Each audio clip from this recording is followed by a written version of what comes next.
and signed by the then President, Dr. Rajendra Prasad. And on 26th January 1950, it was implemented. It came in force on 26th January 1950. So this is the importance of the day. We know the 15th August day, that is Independence Day. But the importance of this day is different. You must know it. Dr. Rajendra Prasad was president at that time of the India at that time, and also he was chairman of the Constituent Assembly. The Constitution of India is largest and best in the world, and it has 395 articles and 8 schedules. Let us understand the preamble of the Constitution of India. It is very important and every citizen must know.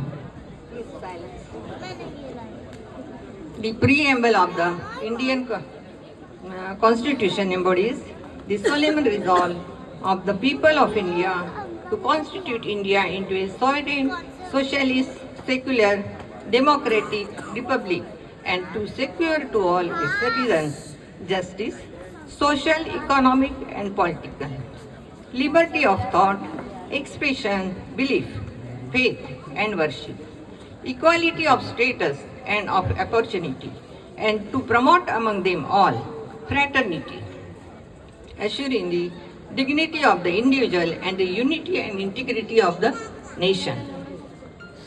What are the special provisions in the Indian Constitution? The Indian Constitution is more descriptive in comparison to other constitutions of the world. The Indian Constitution is a written and enacted constitution. As per Indian Constitution, India is a sovereign, democratic and republic. The Constitution of India is the supreme law of the country. The Constitution has established India as a socialist, secular country. The parliamentary system of democracy has been adopted. The Constitution has given fundamental rights to the citizens. The Constitution has provided directive principles of state policy to be followed by the governments. The Constitution has provided an independent judiciary. Dr. Chidanand Sinha was the first temporary president of the Constituent Assembly, and then Dr. Rajendra Prasad was permanent member of the Constituent Assembly, and he would become a first president of India. The vice president of the Constituent Assembly was Professor Harendra Kumar Mukherjee. Drafting committee was elected by the Constituent Assembly on 29th August 1947. There were total 7 members in the committee. Dr. B.R. Ambedkar was chairman of the drafting committee. The other members were Krishna Swami Iyer, Sri Munshi K. M. Munshi, Sri N. Gopala Swami Iyengar, Sri Syed Muhammad Sadullah, Dr. S.R. B.L. Mittal and Sri D.P. Khaitan. Later on, D.L.B.L. Mittal was replaced by T.T.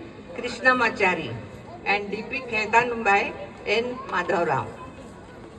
On 26 November 1949, in the Constitution Hall, New Delhi, President Dr. Rajendra Prasad appreciated the contribution of Dr. Babasaheb Ambedkar with the following words.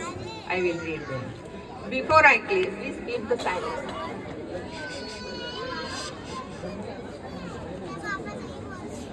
Before I close, these are the words of Dr. Rajendra Prasad. Please listen. Before I close, I must express my thanks to all the members of this August Assembly, from whom I have received not only courtesy, but if I may say so, also their respect and affection.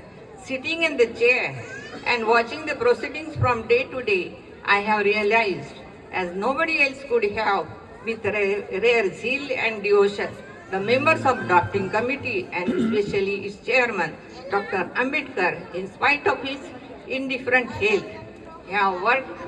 We could never make a decision which was or could be ever so right as when we put him on the drafting committee and made him its chairman.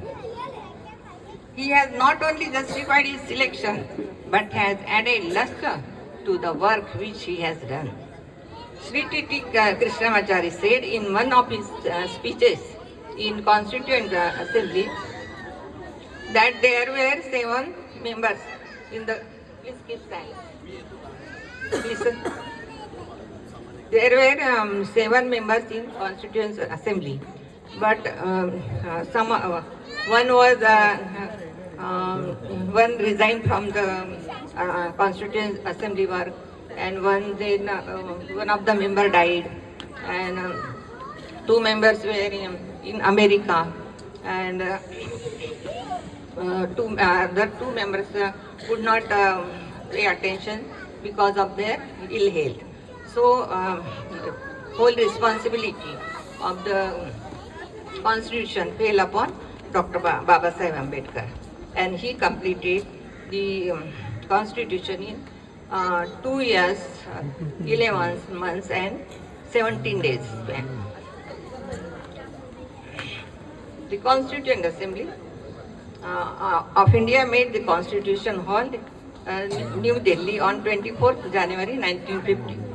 President Dr. Prasad was in the chair for signing of the copy of the Constitution by the members. There were 3 copies in English and completely handwritten. One was in Hindi and other was in English, and it was printed. The 3rd copy was in Hindi. Pandit Jawaharlal Nehru first signed the copies of Constitution. The remaining members present then signed the copies, after which Mr.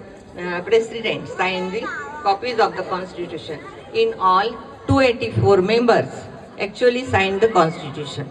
On that day, Constituent Assembly ceased to exist, transforming itself into the Provisional Parliament of India until a new parliament was constituted in 1952.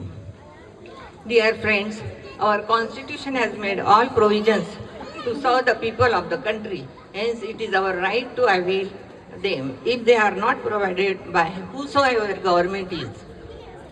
One important and serious matter I want to tell that education is the basic fundamental right, and that to higher education should be provided by the government of India. But nowadays, because of the new education policy, the education will be available to the people who are rich and who can afford the private school. So this is a very serious matter regarding the new education policy, and that you must understand this. Thank you very much.